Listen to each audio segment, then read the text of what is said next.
Рахим. Насыбай деген не? Қайдан шыққан нәрсе? Қазақ даласына қалай келген?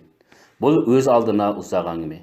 Біз осы бір темекімен аталас, бірақ біздіңше одан әлде қайда зиянды әрі лас нәрсенің көпшілік арасына кең тарап бара жатқанын тағы бір еске салғымыз келеді. Насыбайдың зияны медицина мамандары тарапынан да анықталып отыр.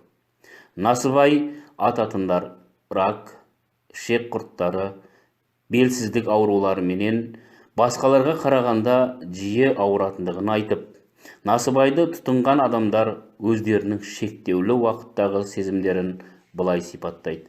Ауыз қуысының шырышты қабығының қатты күйдірілуі, бастағы және бүкіл денедегі ауырлық, бұлшық еттердегі босаңсу, апатия, сілекейдің тым көп бөлінуі, жағымсыз дәм мен иіс.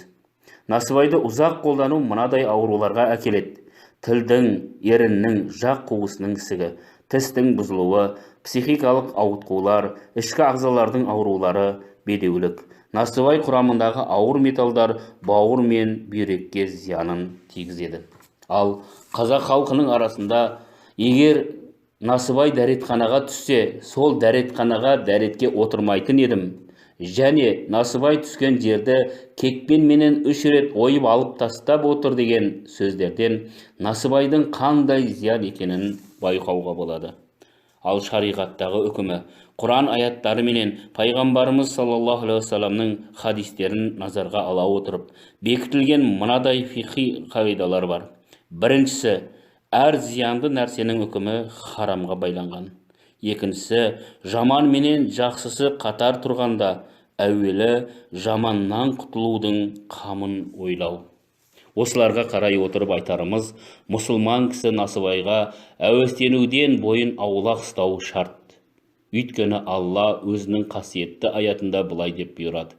Пайғамбар саллаллаху алейхи вассалам, сендерге таза нәрселерді халал етіп, жаман нәрселерді арам қылды. Ағраф сүресінің 157 аяты. Насыбайға әуестік ең алдымен өз денсаулығыңа балта шабу.